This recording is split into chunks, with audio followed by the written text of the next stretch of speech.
So magandang araw, magandang hapon, magandang gabi. Depende ho yan sa time zone ng ating lugar at sang sulok man tayo ng ating mundo. Sana sa mabuti tayo, nakalagayan at walang sakit-sakit ang lahat. Sa mga kababayan nating OFW at mga kababayan natin na nandyan sa Pilipinas, mapagpalang araw sa ating lahat. Okay, so mga kababayan ko, well, tuloy-tuloy lang tayo sa ating balita dito na mga tamang balita at sagutin ang maling informations na ipinapakalat ng mga fake news peddlers, ng mga anti-Marcos, lalong-lalo na ng mga fentanyl bloggers mga kababayan. Yes, dapat silang sasagutin. Bakit? Kasi paghahayaan natin sila na lagi pong naninira araw-araw kay BBM at sa Marcos Administration sa katagalan mga kababayan, ang kanilang mga paninira ay may totoo yan sa mata ng ibang tao. So, dapat sila sasagutin kasi ang bagong Pilipinas, bawal po ang mga sinungaling. At siyempre, kasama niyo pa rin si Sir Ivan, ang pinakabulol na vlogger sa balat ng YouTube, pero ibibigay sa inyo ng mga totoo at mga preskong balita na kinukuha natin sa ating kapitbahay na social media. So magandang buhay sa ating lahat mga kabayan and happy blessed Sunday sa ating lahat. Okay, so before tayo mag-start mga kabayan, well, siyempre, alam na ho nating lahat na kung saan. I-check muna natin dito kung sino yung mga kapasok sa ating top 5 commenters doon sa ating last vlog. So sila po itong tinatawag po ng mga keyboard wars mga kabayan. At nandito sa listahan, anong una po? Sa Rebel Ferrer Official, meron siyang 69 lahat ng mga comments. Nandiyan po si Lori Mamawag, meron siyang 29 na mga comments. Ingi Mentiza, meron siyang 26 na mga comments. Blissy Caruna, meron siyang 15 na mga comments, and Alicia, meron siyang 14 po lahat ng mga comments. Again, sa kasama po sa ating mga keyboard warriors or ang ating top 5 commenters. At syempre mga kababayan ko, pasalamatan rin po natin ang ating mga silent viewers dito sa ating channel. Thank you so much. At syempre, i-acknowledge po natin ang ating mga channel members. Nandyan po sila si Barbara Butler, Leah Ann, Jose Benjo Enriquez, Gold Digger, Eva Ponsalan, Pusong Inami, Samuel Membrado, Cosmo Defender, Fiz Galante, Rosette Rowell, and Bia Bibar. Siyempre, i-greet po natin mga kababayan. Kasama natin ngayong araw ang mga membro po ng The Heart of God ng Navotas City. Nandiyan po mga membro ng The Blessed in Christ by Grace Church. Nandiyan po ang mga membro ng Jesus the Restorer Church International ni BP Nes Marcaida. Nandiyan po mga kababayan natin, membro ng Jesus is Lord or JEL. Nandiyan po mga membro po ng Born Again Christians or Vineyard Ministry Church. At syempre, kasama rin po natin ngayong araw ang mga membro po ng INC or Iglesia ni Cristo. Okay, isa po sa pag-usapan ngayong araw kasi nga the other day mga kababayan, di ba, ipinakita ko dito yung vlog po ni Hitad na kung saan sabi niya na ginumbag daw ni BBM si Efelisa mga kababayan at saka nagkaroon daw dito ng bukol doon sa kanyang sa kanyang noo, kaya daw nag-declare sila dito na nagkaroon daw sila dito ng flu-like symptoms at saka not feeling well sila mga kababayan. Palusot daw yun ni Efelisa at saka ni BBM. Di ba, pinakita ko yung kahapon yung vlog po ni ni Hitad. Challenge niya si Efelisa na mapakita daw in public, gusto niya mag-live daw mga kababayan para daw makita dito kung totoo ba na merong bukol ang kanyang noo or mukha at saka para daw masabi niya doon na yung kanyang informant ay fake news mga kababayan. Alam niyo ba, last Friday mga kababayan, nag-post po si Efelisa sa kanyang Facebook account na kung saan, asan pa ho doon, na nandun po si Efelisa sa Isabela, sa Love for All po na kanyang, ng kanyang project mga kababayan. Meron po inatinan si Efelisa last Friday, doon po sa World Economic Forum Country Roundtable, na kung saan kasama niya yung mga business tycoons, mga kilala po ng mga businessmen na gusto po mag-invest dyan sa Pilipinas. Nakasama ho ni Efelisa. So yan po ay patunay mga kababayan kasi kitang-kita po ang mukha ni Efelisa na talagang wala namang bukol ang ganda nga. So walang bukol mga kababayan, ang ibig sabihin, ang sinabi ni Tad, yung kanyang ipinakalat, fake news yun. So doon natin po nakita na talagang itong si Hita mga kababayan, walang kwenta talaga, mahilig po magpakalat po ng fake news. Okay, so pag-usapan rin po natin. Naalala ba natin na mayroon pong bago na isang fashion designer, international po na designer mga kabayan na nagkaso po dito kay Hitad. Tsaka nagkaroon rin po dito ng press conference. At doon po sa press con, siyempre nakita natin doon yung mga kilala po ng mga vlogger, mga sikat po ng mga political vlogger mga kabayan, pero nawala po nandun si Sir Ivan.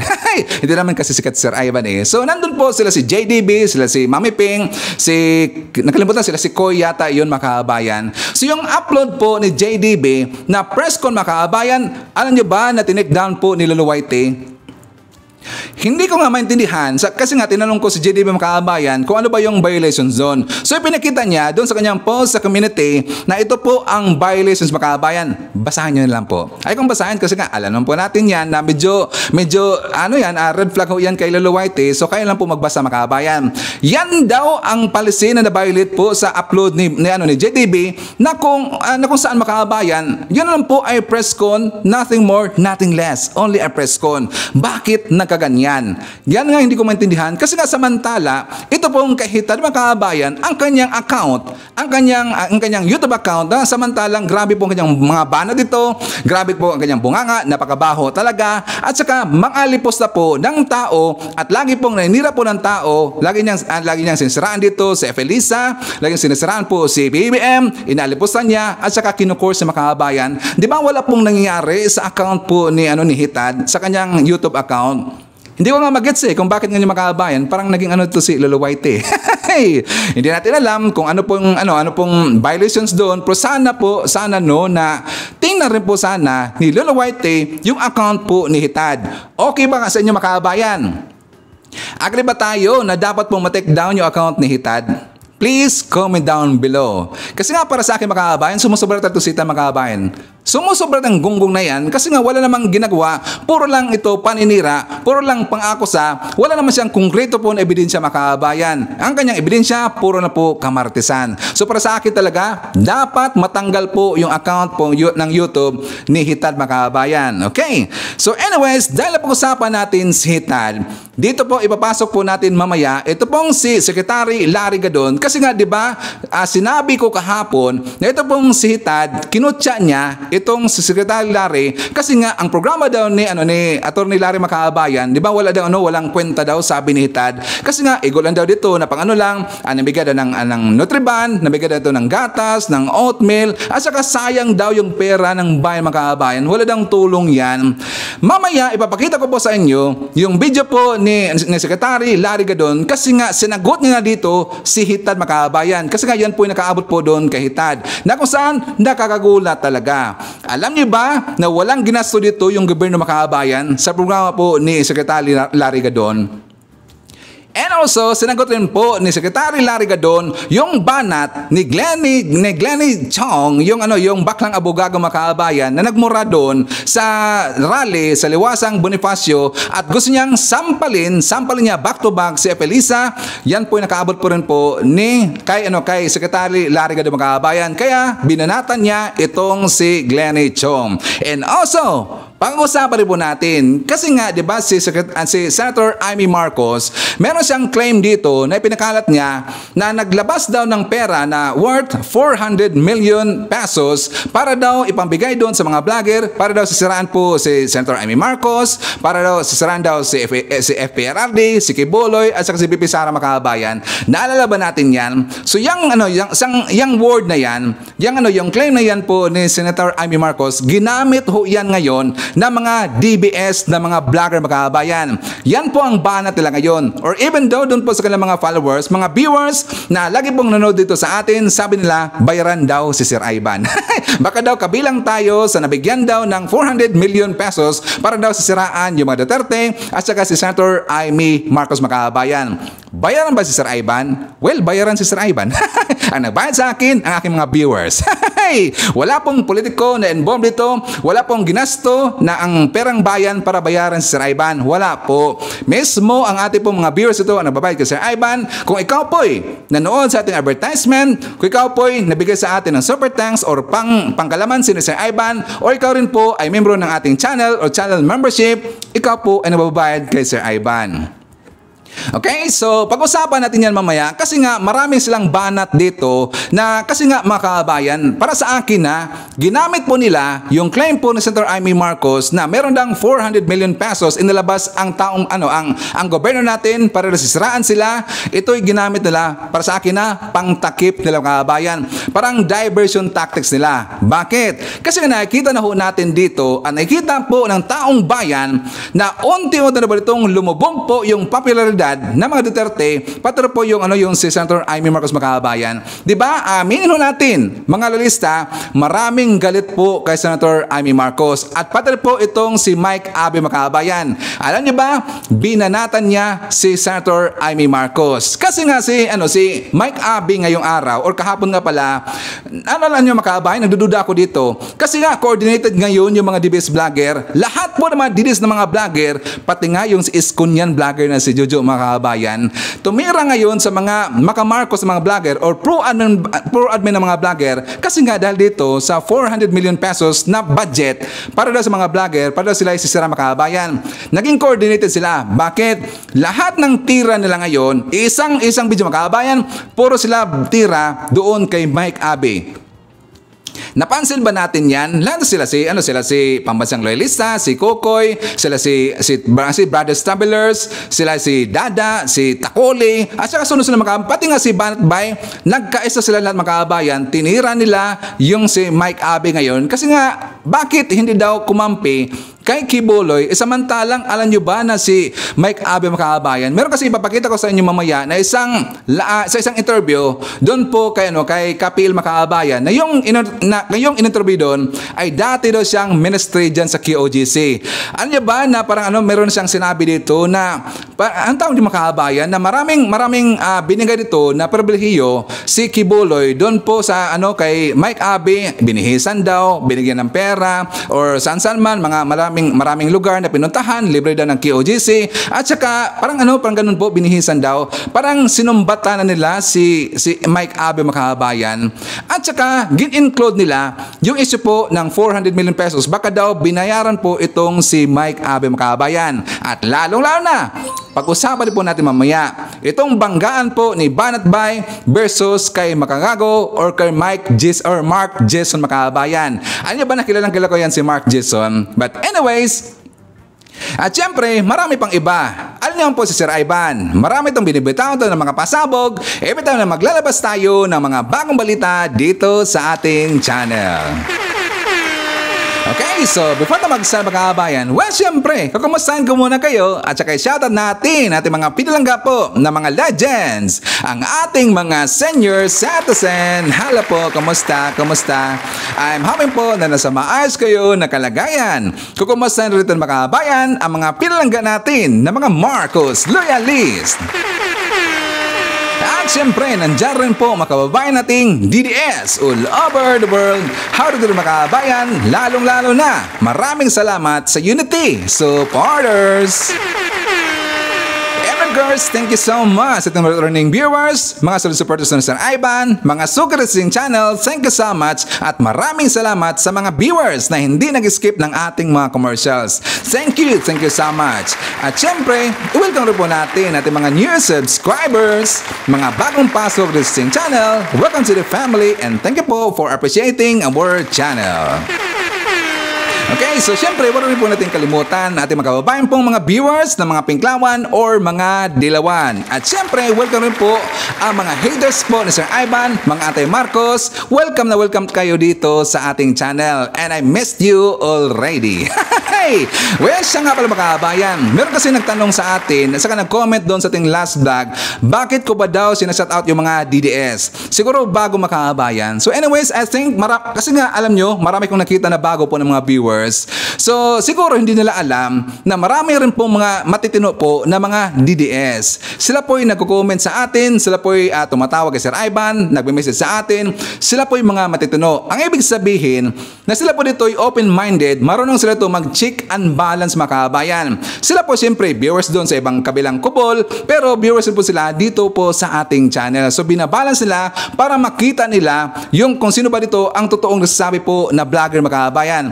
At at para rin po makita nila ang mga maganda po na programa ng ating gobyerno, ang mga plano po ni BBM at saka yung estado rin po ng Pilipinas. Gusto lang makita mga kabayan. Di ba lagi kong ipinapakita dito yung mga good news po ng programa ng gobyerno natin. Okay, so anyways, don't forget also to subscribe sa ating channel, sa ating bago rin po na channel mga kabayan, yung Bagong Henerasyon TV. Please do subscribe. Baka siguro na meron tayong upload ng mga kabayan para malaman niyo po. At saka please always like our video and don't forget to share always our video mga kabayan. Malaking tulong ho yan. Sa inyong pag-share po ng ating video, matutulungan ninyo ang ating mga kababayan po na mga hindi mga well-informed, yung mga nauto po doon sa kabilang kampo, at least malaman rin po nila mga kababayan na mayroon pong magandang nangyayari po sa gobyerno natin sa pamamahala po ni BBM. Okay? So please share and like our video.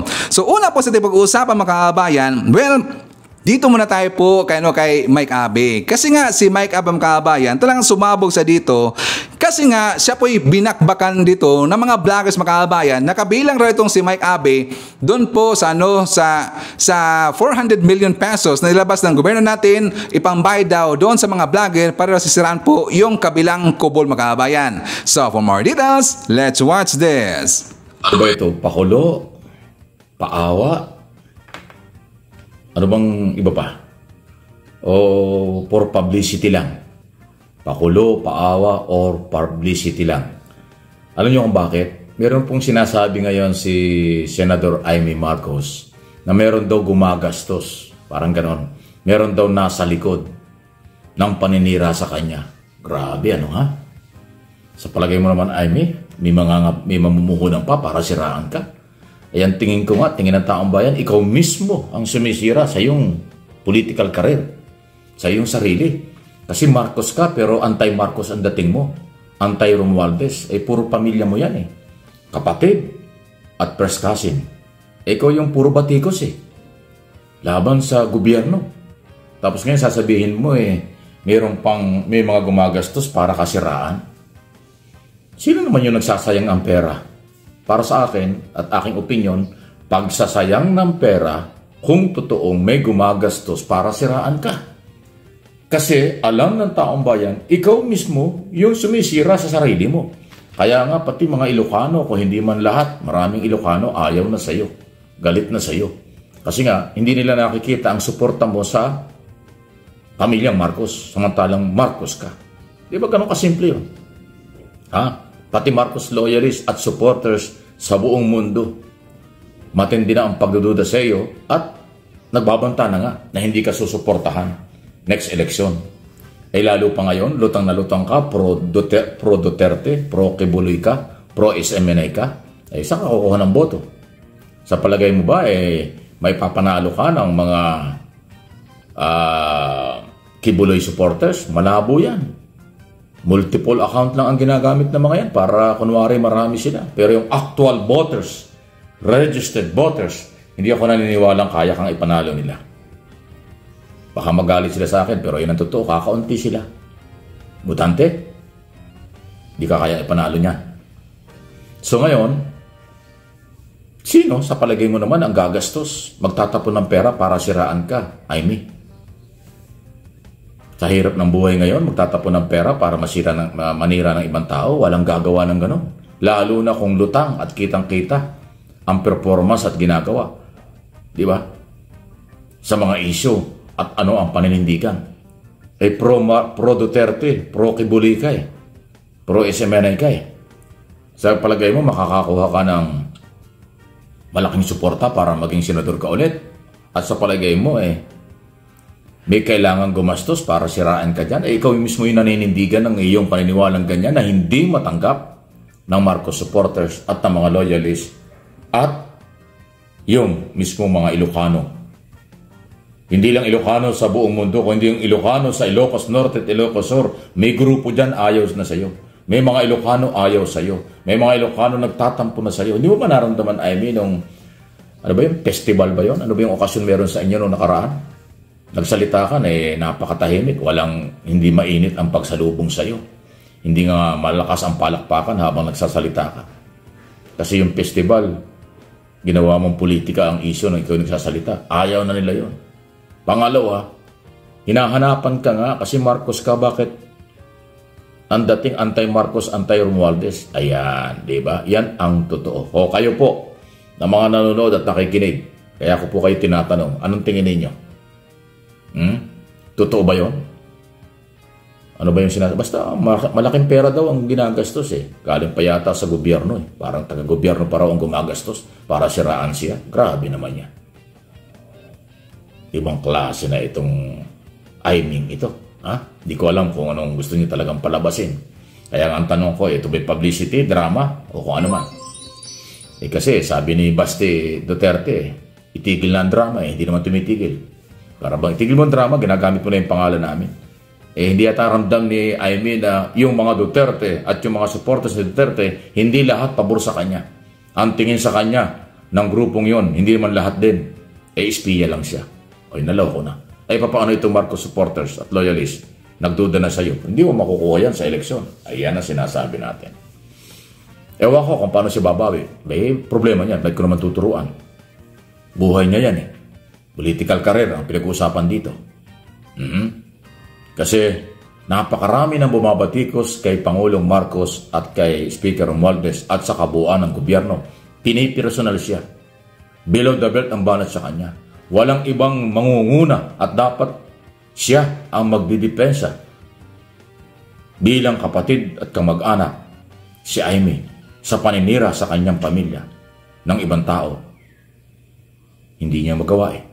Kinakampihan pa niya ang mga bumabatikos. Di ba ang linaw naman? Matindi ang batikos ng mga Duterte, Kibuloy at yung kanyang mga followers against President Marcos at kanyang kaskasi na Speaker of the House. Hindi naman niya pinagtanggol, binabatikos din niya eh. Di ba? Kaya nagtatampo na, nagagalit na, nagtataka na talaga. Ano ba itong Aimee Marcos? Sabi ng mga Marcos loyalists at supporters, kami nagtatanggol sa mga Marcos voluntary from day one, noong araw pa hanggang ngayon.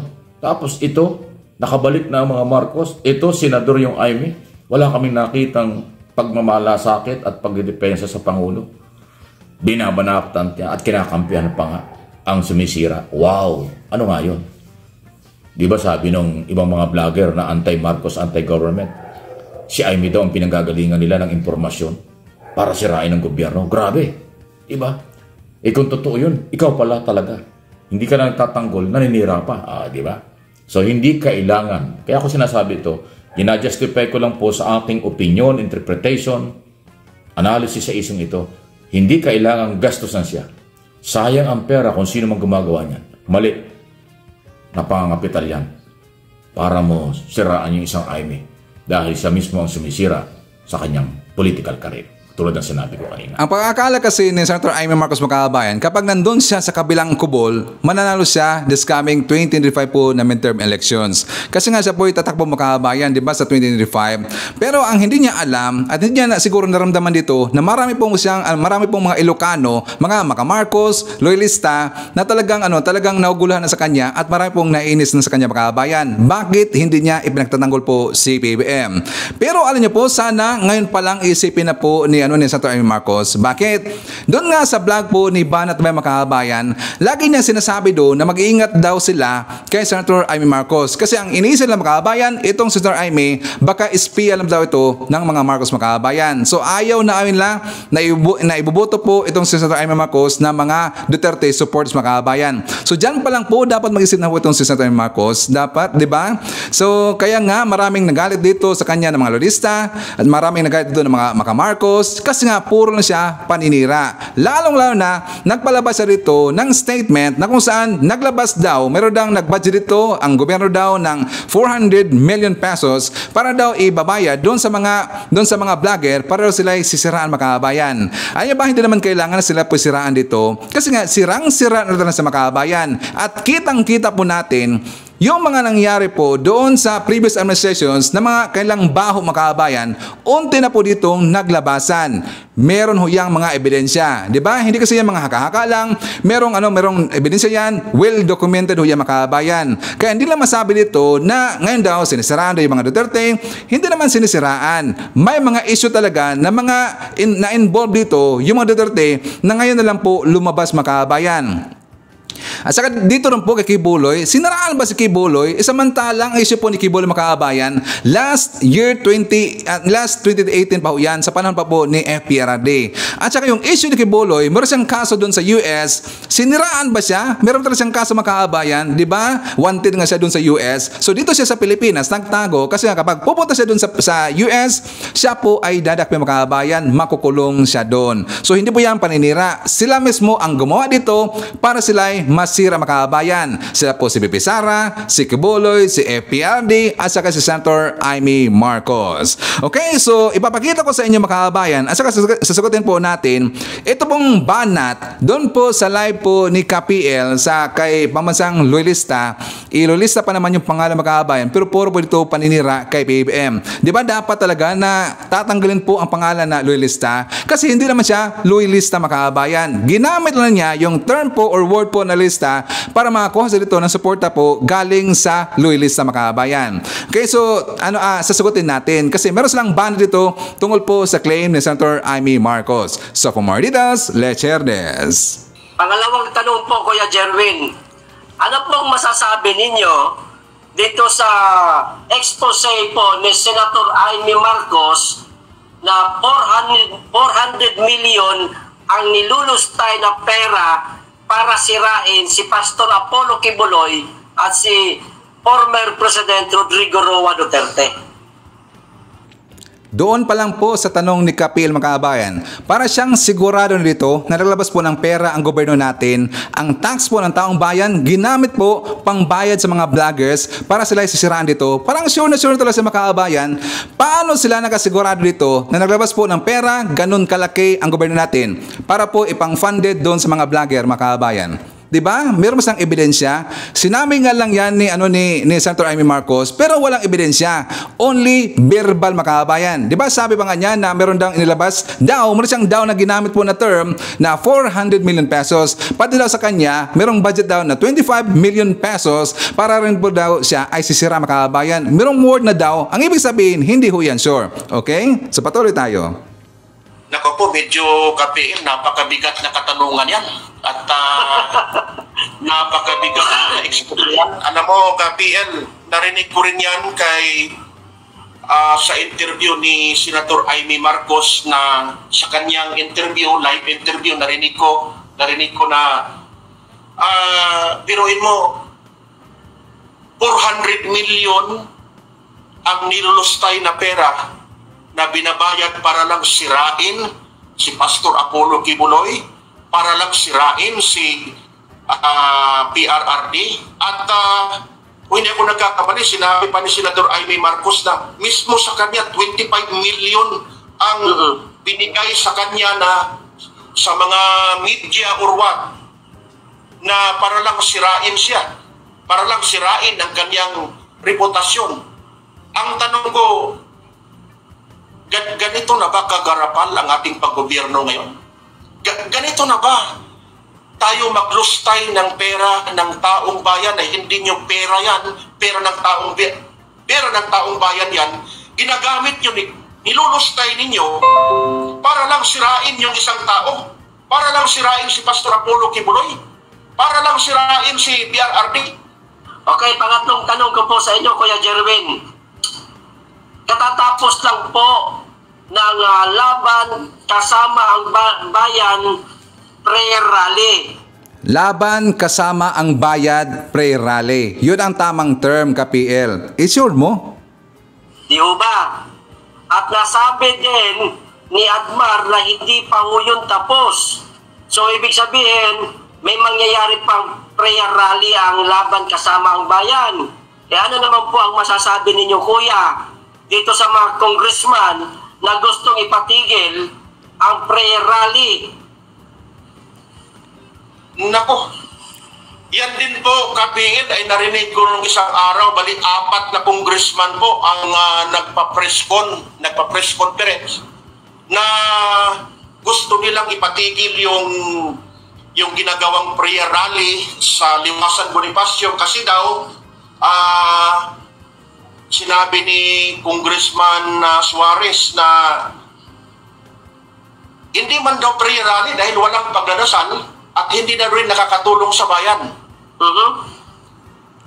Kaya nga, hindi naman talaga yun prayer rally makahabayan. Di ba ang pagmumura rally yun? Saan ba doon ang prayer rally sa kanila? Meron nga silang ginawa na kanta makahabayan na saan daw ang bigas? Gunggong talaga eh. Prayer rally ba yun?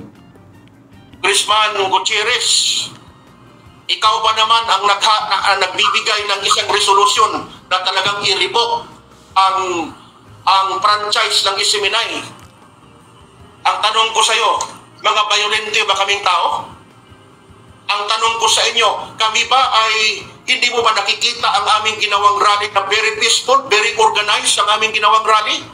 Wala kaming sinasaktan. Yung mga pulis ba, kung maririnig mo, sinabi ng mga pulis, napakabait naman ang mga nagrarally na yan. So walang balik, napaka-organized nila, Gonggong, napaka-organized, wala daw sinasaktan makahabayan. Naniniwala ba tayo walang sinasaktan? Ano yung ginawa po doon ni Roque? Anong ginawa doon ni Glenn Chong, yung baklang abogago makahabayan? Hindi ba niya sinaktan si Efelisa? Sasampal niya back to back makahabayan? At saka doon rin po sa banat po dito ni Roque, nang hikayat siya ng People Power makahabayan. Hindi ba violent din ng ganyan? Di ba? Gunggong talaga eh. Hindi niya natindihan kang sinasabi makabayan. Kasi nga gusto na dito namang auto po at sa para po makapanghikayat pa ng ibang mga tao para dadami sila makabayan. Well, hindi naman yan mangyayari. Bakit? Kasi gising na po ngayon ang taong bayan. Alam na alam po ng taong bayan kung anong ginagawa dito ng mga Duterte, anong ginagawa po dito ng ni Quiboloy, at anong ginawa dito nila po ng ibang mga DBS na mga supporter makabayan, ng mga alipuris po ni Quiboloy. May nakita nga ako na isang vlog po na nangaran na yung si Palmolive Girl makahabayan, yung taga masahista po ni Quiboloy, yung bago nga ibinanatan yun ng isang kakamping na doon po sa kanyang banat, alam nyo sabi niya napaka-religyoso po, lagi siya nababanggit doon ng mga tungkol po sa Word of God, sa Biblia, pero binigyan na dito ng pangit na pangalan yung mga senador makahabayan, included po si Senator Risa Hontiveros, pati nga si PBM, gusto niya pag-resign dito, at saka binigyan ng term dito or name na bangag na makahabayan. Ganyan ba na klase na na alipuris itong si Quiboloy makahabayan? Ganyan pala yung mga alipuris niya sa outside sa kanilang mga pagpipray. Siyempre, meron naman silang ginagawa po na pagpipray makahabayan. Pero aside from that, merong opposite po nangyari, kundi meron silang mga dirty mind mga kahabayan na ginagawa po. At doon natin nakita sa kanyang vlog. At saka, alam nyo kabayan, natawa ako doon sa isang vlogger po ng kakamping. Siya nga pala, nakalimutan ang pangalan Sino ba itong nakakakilala? Yung vlogger po ng kakamping. Binanatan niya makabayan yung mga alipuris po ni Hitad. Yung alipuris po ni Quiboloy, si Quiboloy, tsaka yung tatlo po na Palmolive Girls ngayon, binatan niya. Actually, nag-viral ho yan, kakambing po na name. Kasi okay naman kayong makahabayan. So, at least dito, meron pong nakita. Kasi nga, sa kanyang vlog makahabayan, alam niya yung ginagawa po ng gobyerno natin, si BBM. At saka maganda nga ang kanyang mga sinasabi doon tungkol kay BBM. Kasi nga na, kahit daw sinuportahan nila noon, si Lini Robredo makahabayan, pero dito hindi sila sumang-ayon sa sinasabi daw ng taga KOGC na magkaroon dito ng people power. Diyan po hindi nila sinuporta makabayan. Bagkus dapat daw suportahan ang gobyerno natin kasi nga tayo rin po dito ang makabenepisyo kapag mag-success po itong ginagawa ni BBM para po sa ating gobyerno. So okay po ang sinabi doon ng isang kakamping makabayan. Patuloy tayo. Napaka-smooth nila, napakabait nila, at very organized yung kanyang sa mga pulis yun So itong mga congressman ito, hindi nakikita niya. Hindi nila nakikita kung gaano po ka-organized na kinawag rally. Tapos sabihin niyo po, espousing violence? Bakit violente ba kami? Ano po ang masasabi ninyo dito sa vlogger dating nasa kamay ni Pastor Apollo Quiboloy, pinapakain sa palad ni Pastor Apollo Quiboloy na inaaraw-araw niya nang sinisira ang reputasyon ni Pastor. Etong si Mike Abe, ano ho masasabi niyo sa kanya? Pera lang. Talagang magbabago talaga ang paningin mo. Bakit ko po nasabi yan, Gabriel, ha? Ako mismo napapansin ko araw-araw, wala nang ibang topic si Mike Abe kundi si Pastor na lang. Sino kaya ang nagbigay sa'yo? Tanong lang din, baka ipag-intend mo ako. Kasi ang taong ito ay napaka-privileged din ang taong ito nung ito'y nasa Isiminay pa. Biruin mo, pagka ipatawag yan ni Pastor sa Davao, ipatawag yan dito sa Manila, pinapunta pa ito ng Amerika, binigyan kung anong klaseng mga privilege na naging masaya din kami sa kanya dahil binibigyan siya ng pribilehiyo. Pero sa lahat ng ibinigay ng pribilehiyo ng taong ito, tingnan mo naman ang ginawa. Kaya Mike Abe, ang totoo ba? Sino kaya ang nagbigay sa'yo ng bago mong Montero? Ay, Fortuner. Sino kaya ang nagbigay sa'yo? Bakit ka nagkaganito? Sino kaya? Nagtatanong kami sa'yo, sino kaya ang nagbigay sa'yo ng bagong kundo? Ay, kundo? May kundo na? Ha? Meron. At sino din ang nagbigay sa'yo ng bago mong Raptor? Talaga, Raptors? Oh, di ba? Ay nakasanla si Mike Abe mga kababayan. Sino daw nagbigay sa kanya ng kondo? Sino nagbigay sa kanya ng Raptor, yung sasakyan mga kababayan? Di ba? Hindi ba niya inisip na pwede naman po makabili si Mike Abe ng ganun pong klase po ng mga bagay mga kababayan, like bahay, like sasakyan. Kasi meron mo siyang negosyo at meron po siyang vlog mga kababayan. At saka ilang years ba siya nanungkulan doon sa Isiminay? Di ba? Tapos ngayon tinatanong nila saan galing yung kondo at saka yung kanyang Raptor. Gunggong talaga eh. Paano sila ito nakasiguro na naglabas po ng pera ang kaban ng bayan, pera daw ng gobyerno ng kababayan para daw ibang bayad dito sa mga vlogger. 'Di ba? Sinabi niya, sino daw nagbigay sa kanya kay Mike Abe? Gunggong. Ganun kasi sila mga kababayan. Kapag alam niyo po, kapag hindi kasi sasang-ayon sa kanilang gusto at hindi po dito sumakay sa kanilang mga trip, ang isang vlogger mga kababayan, sinasabihan na kagad na bayaran daw ng kabilang kampo. Ganon sila lagi. Ganon po yung mga banat nila. Hindi ba isip na may bayad naman po galing sa YouTube? Siyempre, yung mga vlogger, meron po niyang income sa YouTube. Ang YouTube po nagbabayad. Pero hindi kayo sure kung meron bang ibang tao from government na nagbabayad po sa isang vlogger. Pero si Sir Ivan, I am very honest dito, transparent tayo. Walang politiko po ang nagbabayad kay Sir Ivan. Kayo po mga viewers ang nagbayad po kay Sir Ivan. Okay? So, sabi pa nga ng isang haters natin na magtrabaho daw ako, bakit daw lagi akong nagbablog mga kababayan? Hindi ba niya alam na OFW si Sir Ivan? Hindi ba niya alam na system analyst si Sir Ivan? Hey! Isanagot ka nga mga kababayan kasi nakainis minsan eh. Wala daw akong trabaho, tambay daw, puro lang vlog. Tambay ba yung isang vlogger? Huwag nilang maliitin yung isang vlogger. Hindi basta-basta po ang vlogger mga kababayan. Di ba? At aside from that, nandito po ako sa Saudi Arabia. Sa Riyadh mga kababayan. Sa ating mga haters, nandito po sa Riyadh si Sir Ivan. Isa po akong analyst sa isang kumpanya. Okay? So anyways mga kababayan, before na mag-jump po sa ating next topic, i-shout naman natin si Maria Cristina F. Manimbao. Nandiyan po si Yolanda Lopez, Emily Timaho, Leah Nered. Nandiyan po si Floripe Gumapak. Hi to Eloisa Villanueva. Nandiyan po si Rales Carlinga. Hi to Joey Tieves. Hi to Evangeline Sanchez. Nandiyan po si Army Lagaso. I-share po natin si Billy Chu, Angela Albina, Alan Ramos, Martel T, Price Gasol, Len Gonzalez, Abticon TV. Nandiyan po si Corazon Tihada, Mekari. Hi to Pro Philippines. And hi to Felix Frank Dolfo Acong. And hi to Gina Orfelia. Okay, so mga kababayan ko, ipapakita ko sa inyo yung vlog po na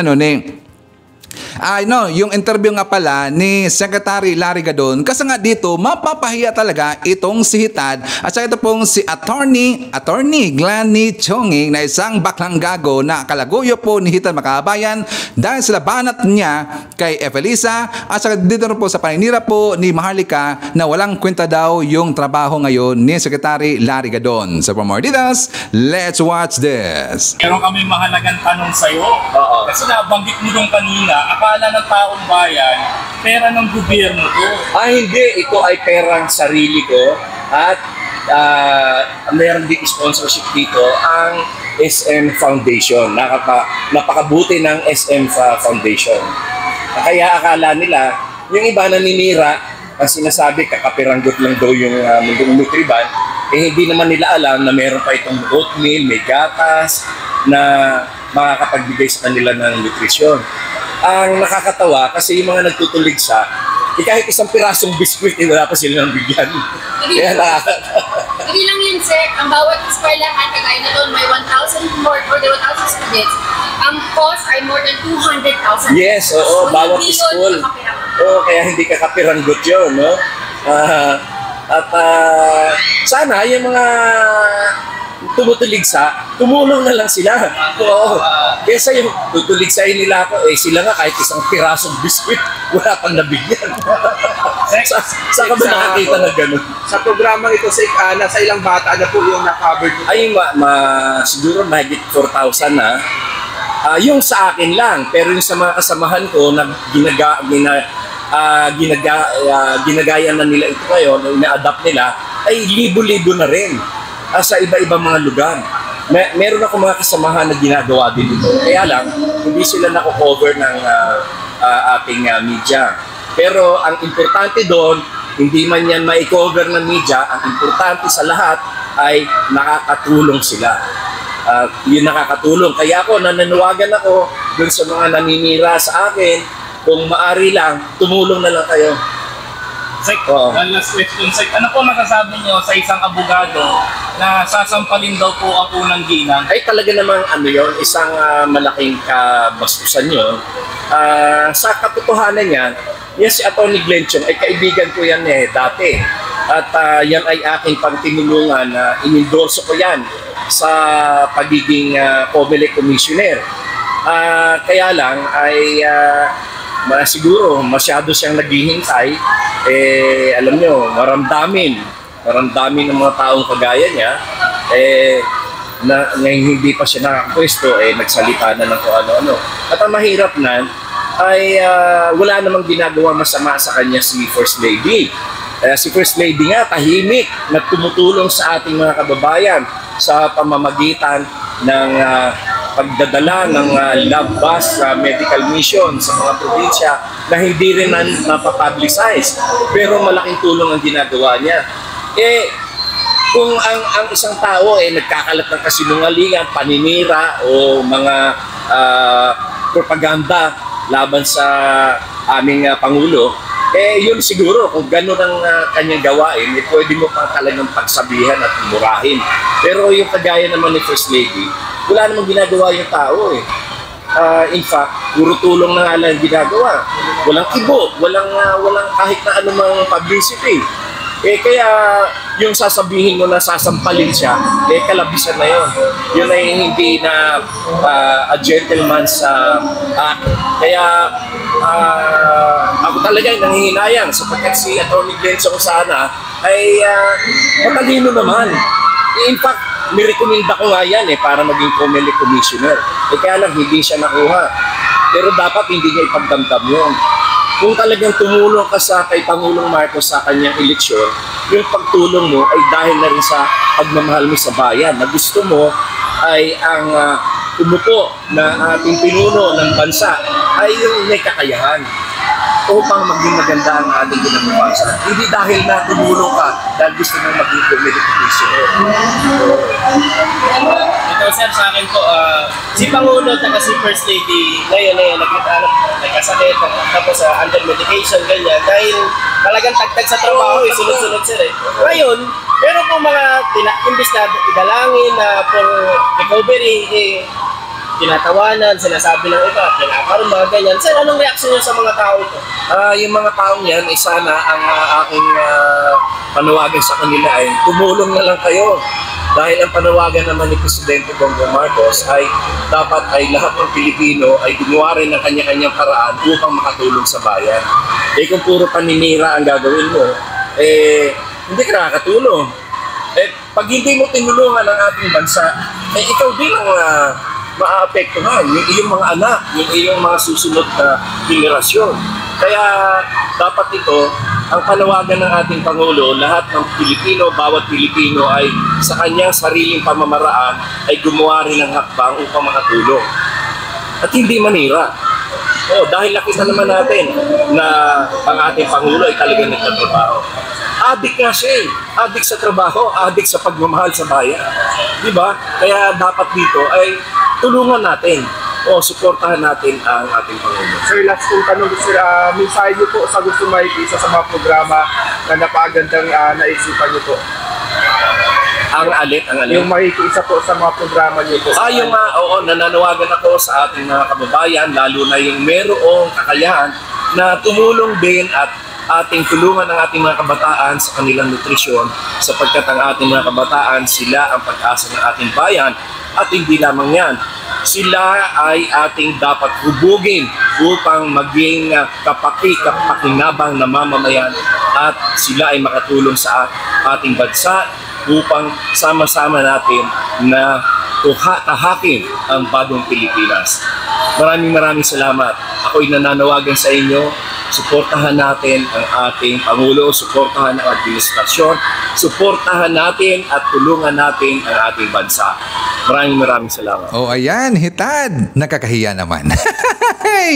Wala palang ginasta yung gobyerno natin, mga kababayan, dyan po sa programa po ng BBM ni Secretary Larry Gadon. Walang ginasta yung gobyerno natin kasi nga funded pala yan at saka supported ho yan ng private sector na mga businessman, mga kababayan. Like for example, di ba sinabi po ni Secretary Larry Gadon na isa po sa sumuporta sa kanyang programa ay yung SM, mga kababayan, yung SM. Di ba? So dito po si Hitad, nainira kagad. Walang kwenta daw. Malaking tulong po yung BBM program po ni Secretary Larry Gadon. Kasi marami siyang matutulungan dito ng mga bata, mga kababayan. Kasi hindi na po lahat ng mga bata ay nakakain po sa umaga, mga kababayan. So yan po ay magandang programa po ng ating gobyerno. Doon po kay Glenn Chong, nakakahiya naman. Sapol na sapol. Kasi nga walang kwenta at saka hindi kasi walang respeto kasi itong si Glenn Chong, mga kababayan, sa kababaihan. Kasi nga ulitin ko lang po dito, kapag sinasabihan mo ito ng hindi maganda, na for example, sasampalin mo yung first lady para naman pong yung sinampal mo yung lahat ng babae, mga kababayan, di ba? So buti na lang sila po yung sinagot ito ni Secretary Larry Gadon. Again, so hand salute dito kay Secretary Larry Gadon. So mga kababayan ko, jump tayo sa ibang usapin.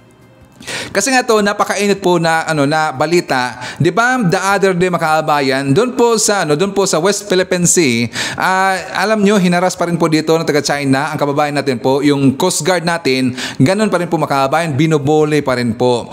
So ngayon, si Katon Ying, meron kasi itong banat kay BP de Sara kasi nga dito sa issue po sa nangyari sa China versus Philippines, diyan po sa West Philippine Sea or sa Ayungin, mga kababayan, wala kasi kahit minsan, hindi ba tayo nakakarinig na kahit kunting statement man lang galing po kay BP Sara na samantala dapat po niya na magsalita dito kasi nga kaibigan nila yung China, mga kababayan. Dito po sumagot na itong dito po bumanat na itong si Katon Ying kasi nga hindi niya dito mga kababayan, pero siguro hindi siya nakatais dito kasi nga kailangan rin po dito magsalita aside pa po sa mga mambabatas na dapat ikundina dito yung ginagawa pong pambubuli ng taga China dyan po sa West Philippine Sea. But before that, ipapakita ko muna sa inyo yung balita, mga kababayan. So for more details, let's watch this. Pinagtulungan na namang bombahin ng tubig ng dalawang barko ng China Coast Guard ang ating resupply vessel sa Ayungin Shoal.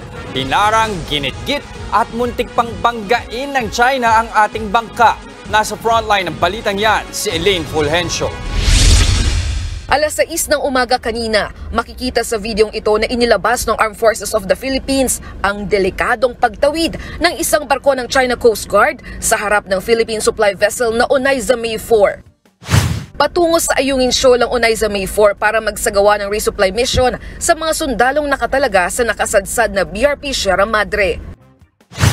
Bandang alas 7 ng umaga, reverse blocking maneuver naman ang ginawa ng China Coast Guard at muntik pa nitong mabangga ang ating bangka. Hindi dyan nakontento ang China. Mag-aalas 8 nang simulan nilang bombahin ng tubig ang mas maliit na Unay sa May 4. Pilit umiwas ang ating bangka pero binuntutan pa rin ito ng China habang patuloy ang pambobomba nila ng tubig. Hanggang sa malapitan ng inatake ng water cannon ng ating resupply boat. Ilang minuto pa, makikitang 2 barko na ng China ang pinagtutulungang bombahin ng tubig ang ating bangka.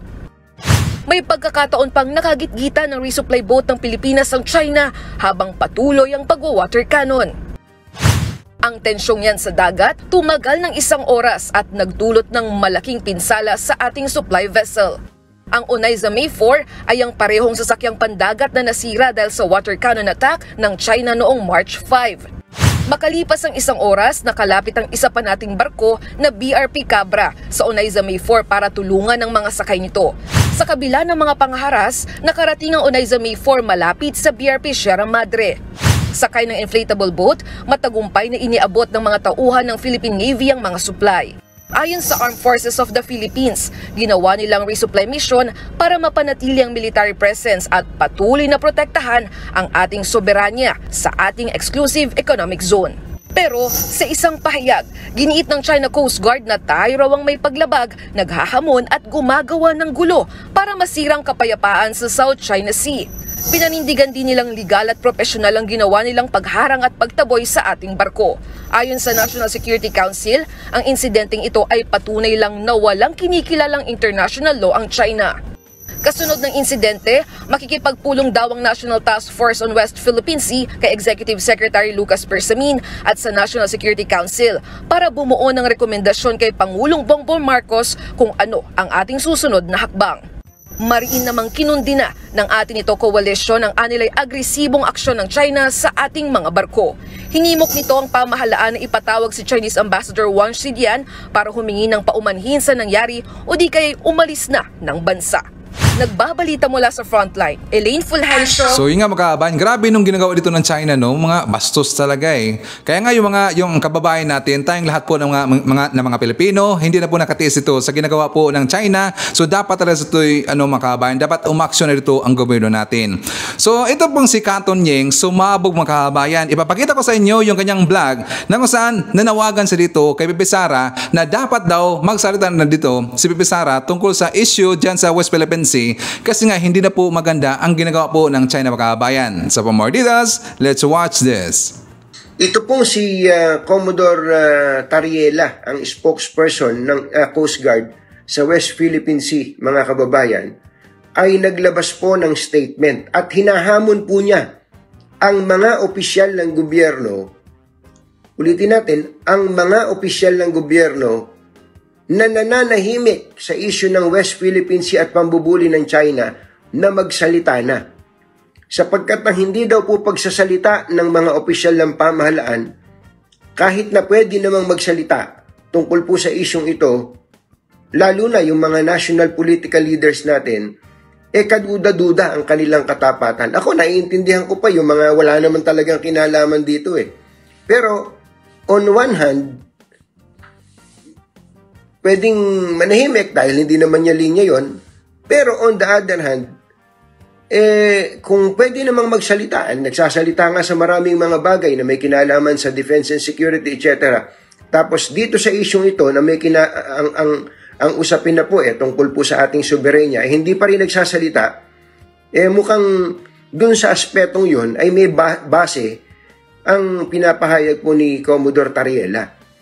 Kayo po mga kababayan, naniniwala ba kayo na ang pinatutungkulan ni Commodore Tariela mga senador lang o mga congressman lang o mga simpleng heads of government agencies lang? Hindi.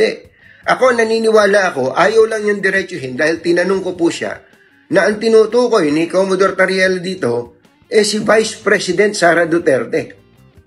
Sapagkat ang dami na pong sinasabi ni VP Sara, especially ang may kinalaman sa ating internal security. At natutuwa nga tayo sa kanya. Naalala niyo po, sa Maguindanao, meron pong 4 na sundalo na inambush ng BIFF. Abe, kinabukasan lang, nandun na sa burol si VP Sara eh. Ano ibig sabihin nun?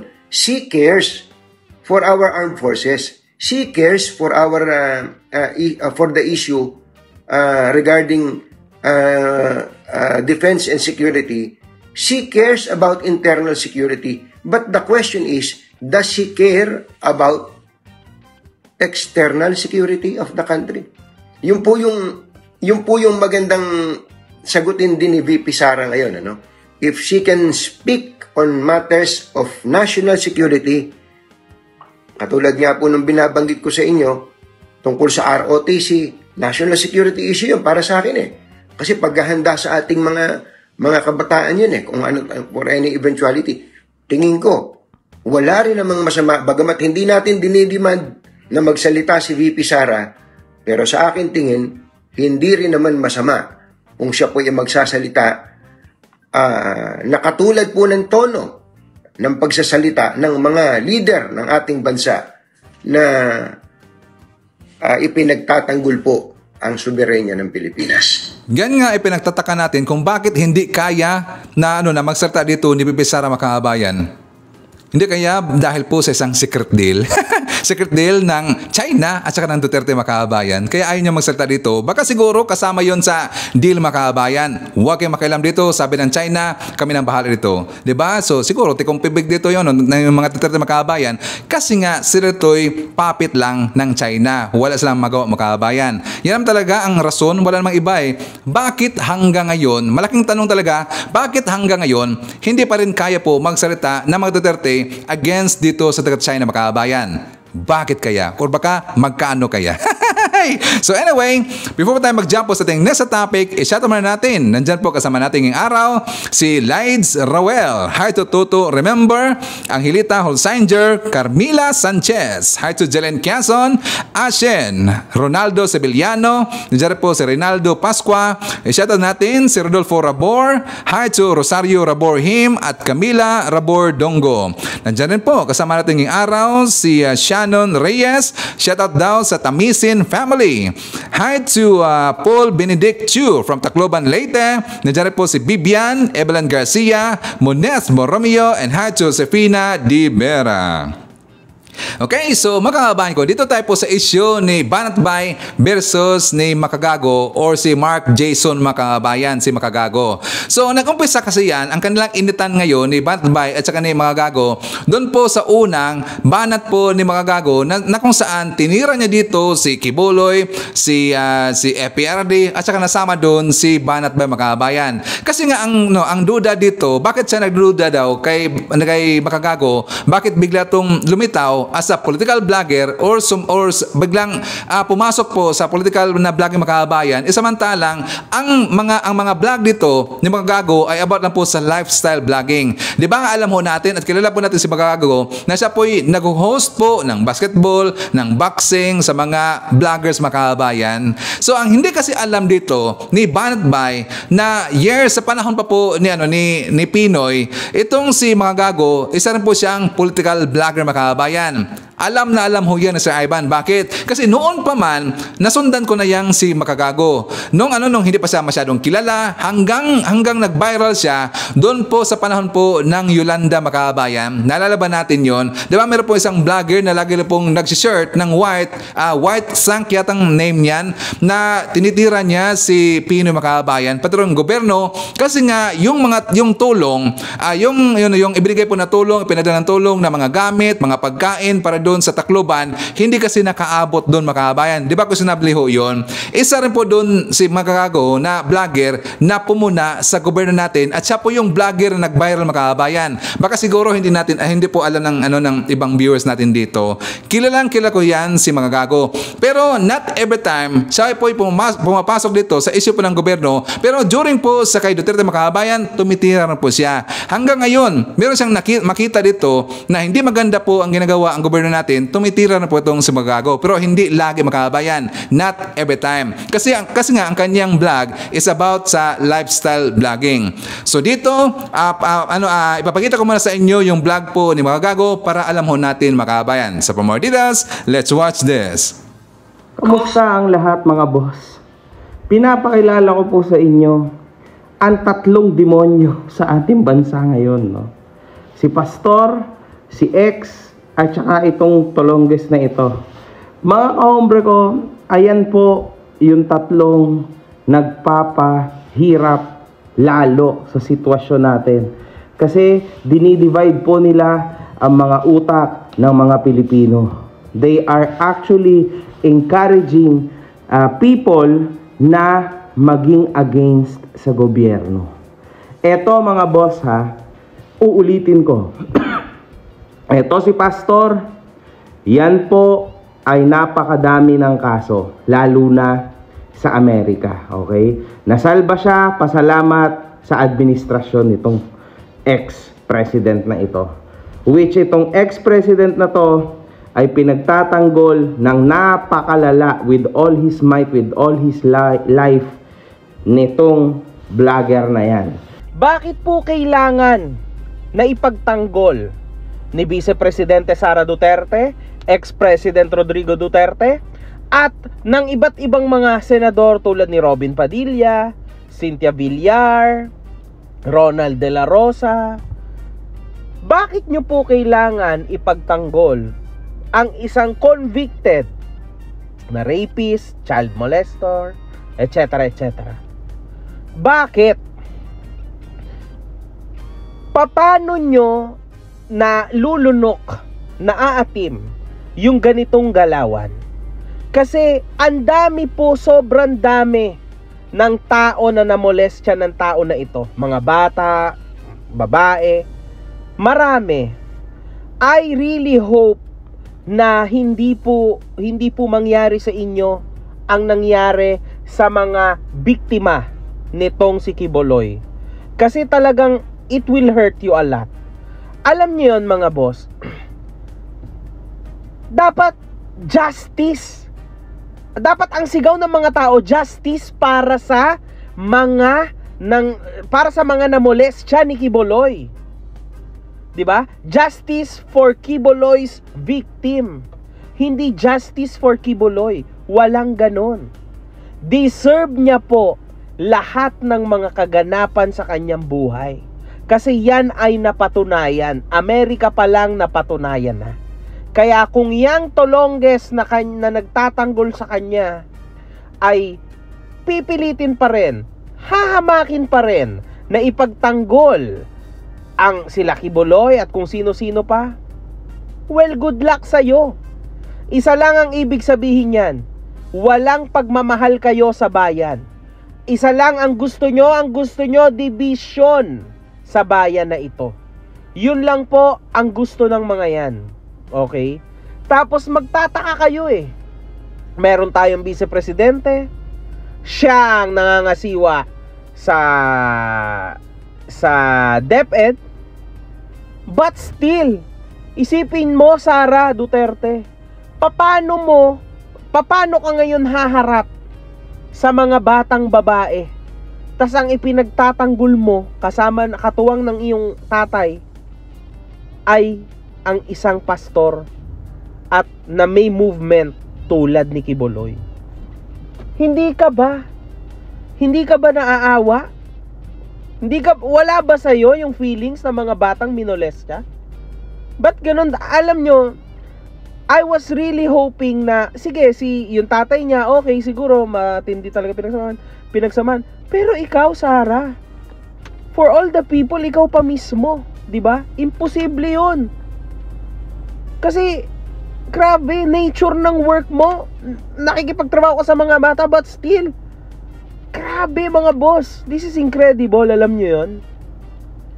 Sana magkaroon po talaga ng hustisya ang mga nabiktima ni Quiboloy. Sana madakip agad siya kasi nakalabas na po ang warrant of arrest. So, ngayon, ibitaw ng mga DDS. Ngayon kayo magbitaw. Ano ba talaga Totoo ba to? Fake news pa rin ba itong pinagsasabi ng lahat? Di ba? O totoo na? Kasi may nakalabas na warrant of arrest. Ano talaga yung totoo? Yan ang kailangan nyong sagutin. Kami ba sa administrasyon na to, kami ba ang mali? O talagang may mali kayo? 'Di ba? Madali lang naman tanggapin, mga boss.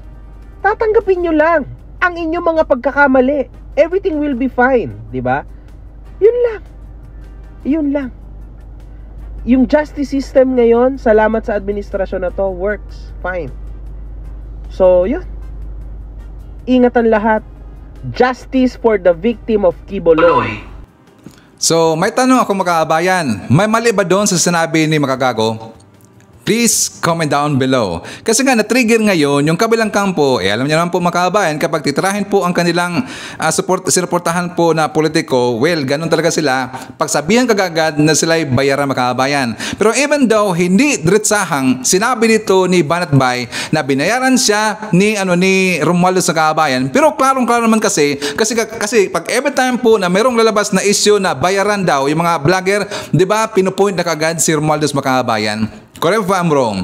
Hindi yan diretsahang sinabi po ni Banatbay. Pero na-trigger ito si Banatbay kasi nga totoo naman talaga yung mga sinasabi po ni Makagago. So ngayon, mga kabayan, ipapakita ko sa inyo kasi nga alam nyo po na talagang humanga ako dito kay Makagago. Bakit, Sir Ivan? Kasi nga nagrebatan po ito pong si Banatbay at si Makagago doon po sa rebat po ni Makagago, mga kabayan, kasi nga tinawag siya na bayaran daw na vlogger ni Banatbay. Well, umamin siya. Umamin po itong si Makagago na siya daw ay bayaran. Meron siyang natatanggap daw na monthly, mga kabayan. Isa daw siya sa highest paid po na vlogger. Totoo naman talaga, malaki talagang kinikita po ni Makagago, mga kabayan. Pero doon po sa point, sa sinabi, kasi nga nireview ko, mga kabayan, talagang binalik-balik ko yan, ang banat po dito ni Makagago. Ang point po doon ni Makagago, na siya po ay merong natatanggap nito, monthly po, pero yan po ay sweldo galing po sa YouTube, sweldo po galing sa Facebook, at saka doon po sa TikTok, mga kabayan. Yan po ang ibig niya sabihin. Kaya sabi niya, siya po ay bayaran, kasi nabayaran siya ng mga platforms. Siya po ay bayaran, kasi meron siya natatanggap po na monthly, galing po sa mga platform na yon. Pero yan po ay iniba kaagad ni Banatbay, mga kabayan. Paparinig ko po sa inyo yung vlog po ni Banatbay. I'm not focusing on Makagago. Si Makagago, aminadong bobot gago. Hindi yan ang punto ko dito. This is not about who is greater, me or Makagago. No! This is about your money, your tax na binibigay sa mga vloggers.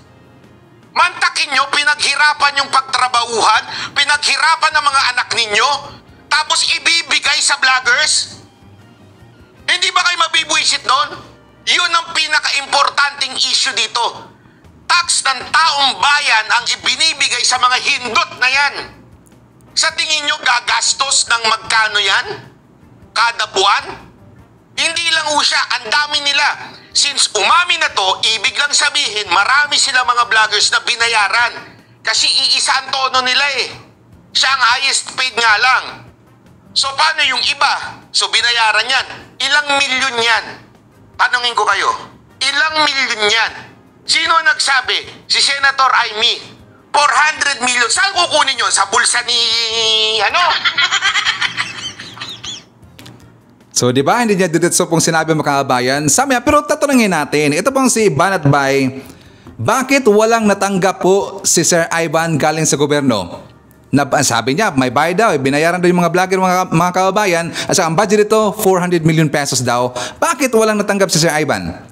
Sige nga, pakisagot nga, Banatbay. Fake news ka eh. Kasi nga, hindi sumang-ayon sa kanila, sa kanilang trip po, ang isang vlogger, mga kababayan, tatawagan na kagad na bayaran, di ba? Pero dyan, isa rin po dito sa nagpa-trigger sa kanyang ego, kasi sabi po ni Makagago, mga kababayan, siya po isang highest paid po na vlogger. Abay, na-trigger ang kanyang ego. Di ba, sabi niya, hindi daw dito sa usapin na kung sino bang highest paid dito na vlogger, kasi daw, ang usapin dito, tungkol daw sa tax na binayad daw sa mga vlogger na yon. Pero alam nyo, dahil nag-aakusa dito dito, ito pong si Banat Bay mga kababayan, parang nagmalinis siya na hindi siya bayaran dito. Samantalang ang pinaka-noted talaga na mga bayarang vlogger ang mga DDS. Ano bang sinabi ni Nino Barsaga mga kababayan? Di ba? Inamin po ni Nino Barsaga na mayroong binabayaran sila ng isang politiko, binabayaran sila dyan po sa bulsa po ng isa sa gobyerno. Di ba? Sabi ho yan ni Nino Barsaga. Pero ngayon, nagbalinis pa rin po si Banat Bay. Samantalang pinangalanan na po si Banat Bay ni Nino mga kababayan. Ngayon, ipapakita ko sa inyo yung vlog po ni Hitad mga kababayan. Kasi yung vlog na to, panahon pa po ito na sila po ay nagkasama ni Banat Bay. Pero nagkalabuan sila mga kababayan. Hindi natin po sa magkaanong dahilan nakalabuan silang dalawa, ngayon nagbulgara na ng baho. Na ito pong si Banat Bay, isa daw bugaw mga kababayan. At yan po sinabi noon ni Nino Barsaga na ito daw si Banat Bay nagbubugaw daw ng mga babae. Pati po ito sa sinabi po ni Hitad mga kababayan. Pag nagbugaw ka ng manok, I get it. Na kailangan natin kumita ng pera. Pero, huwag ka magmamalinis na hindi ka nagbubugaw ng mga babae. Eto, saksak mo sa baga mo. Saka, bago ka nagnak ka, natakutin ako na, awikan dito, kakasuhan kita. Kahit umuwi ako dyan, hindi mo ako makakasuhan. So, ibig sabihin, kahit paulit-ulit kitang sabihin, dahil totoo naman na ikaw ay isang bugaw. Bugaw. Binubugaw mo si Mocha, binubugaw mo mga kababaihan, hindi mo ako makakasuhan. Marami ka dyan mga matatanda sa gobyerno. I'm sorry to say, I'm just being honest here, mga palangga. Duterte supporter tayo sa mga magaganda. Pero, Byron, hindi ba ikaw ang nagsusupply ng mga babae sa mga lolo natin dyan, ng mga makyoho na? Yung mga sotil, yung mga salot sa bayan natin? Yes, maraming salot sa bayan din natin na sa paligid ni Pangulong Duterte. So yun din nakikita ni Pangulong Duterte. Magkano nga pala ang bigayan sa mga babaeng binubugaw mo sa mga matatanda dyan sa gobyerno? Ikaw pwede sabihin kung sino ang source ko. Pero kung kakasuhan mo ako, which is impossible, sasabihin ko sa korte kung sino-sino ang mga matatanda na binubugaw mo, na binibigyan mo ng babae. Magkano kadatuan ng mga kababaihan na binubugaw mo? Kasi sa kagagamit mo ng pangalan ng Diyos, sabihin mo lang, uuwi ako dyan, gagawin kitang santo. Ipapako kita sa krus. Hanggang ngayon mga kababayan, hindi pa rin ho yan nasagot po ni Banat Bay ay niyang sagutin kasi siguro at sa tingin dito or sa sinabi po dito ni Maharlika, mukhang totoo lang mga kababayan kasi nga sinabi na dito ni Maharlika, sinabi na rin dito ni Nino Barsaga, so malamang totoo po yung akusasyon tungkol dito kay Banat Bay na isa po ito ay buga mga kababayan. At narinig nyo ba? Sinabi po mismo ni Maharlika na siya po ay DDS supporter mga kababayan. Diba? Sabi ko nga sa inyo, hindi naman po lilista itong si Maharlika, itong si Hitad. Siya po ay DDS mga kababayan. So itong drama nila, malapit na po ito na karoon dito ng pangampanya mga kababayan. I think this is last December. So ang plano nila na magsiraan na sila mga kababayan para po makapasok itong si Hitad sa mga loyalista. Ito po yung ebidensya natin na siya po talaga ay DDS. Hindi siya loyalista. Pero naggumawa sila ito ng drama para po maisip ng ibang tao, ng mga viewers natin, ng mga ibang tao po, ng mga followers nila na si Maharlika kumalas na sa DDS at naging loyalista. Well, in fact, hindi mga kababayan. Yan na po ang plano nila. Mismo na po sinabi ni Maharlika, ni Hitad, na siya po ay DDS supporter. Diba? So, Banat Bay, kaya mo bang sagutin si Hitad na ikaw daw ay sabi niya na ikaw daw ay bugaw? Pakisagot naman. Ang lakas mong mga akusa na bayaran kami ng mga vlogger. Wala kang ebidensya, Banat Bay. Hanggang ngayon, wala pong natanggap si Sir Ivan na bayad-bayad galing po sa mga politiko. Binayaran po si Sir Ivan ng aking mga viewers. Ang viewers ko mismo nagbabayad sa akin. Okay? So, anyways mga kababayan, so any reaction, suggestion or complaint ini po sa ating mga sa ating pong mga inapakita dito ng mga balita, libre po tayo at free po kayong mag-comment diyan sa baba, okay? At saka syempre babasahin nyo yan ni Sir Ivan. And don't forget also to subscribe sa ating channel at saka pati rin po sa ating bagong channel na Bagong Henerasyon TV, okay? At syempre mga kababayan ko, yan po ating manakalap ng mga balita ngayong araw. Kung nakaabot ka po sa portion na to, sana nakapag-like na ho tayo. Libre po mag-share, libre din ang mag-subscribe. So again, maraming salamat po sa ating mga viewers na hindi nag-skip ng ating mga commercials. Thank you so much. At before natin tatapusin ating programa ngayong araw, sana sabayan nyo si Sir Ivan para sa ating live messaging prayer. Dear God, sa magandang umaga ng linggo nito, lumalapit ako sa iyo ng may pusong nagpapasalamat.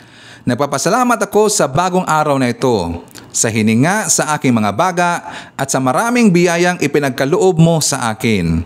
Sa pagsisimula ko sa araw na ito, hinihiling ko ang iyong patnubay at karunungan. Tulungan mo po akong makita ang mundo ng may sariwang mga mata, harapin ang bawat sandali ng may malinaw na pag-iisip, at kumilos ng may pagmamahal at kabutihang loob sa lahat ng nasa paligid ko. Hinihiling ko na samahan mo po ako sa buong araw na ito at tulungan akong mahanap ang kagalakan at kapayapaan sa lahat ng aking ginagawa. Mangyaring tulungan akong maging maingat sa kagandahan sa paligid ko upang pahalagahan ang maliliit na bagay sa buhay at naroroon sa bawat sandali. Ipinagdarasal ko ang mga nahihirapan ngayon, ang mga nasasaktan, ang mga nagdadalamhati at ang mga naguguluhan. Naway mahanap nila ng ginhawa sa iyong pag-ibig at naway malaman nila na hindi sila nag-iisa. Salamat po sa iyong pag-ibig, iyong biyaya at iyong awa. Walang hanggan akong nagpapasalamat sa lahat ng iyong ginagawa. Amen. So maraming salamat mga kababayan, and I hope to see you again on my next video.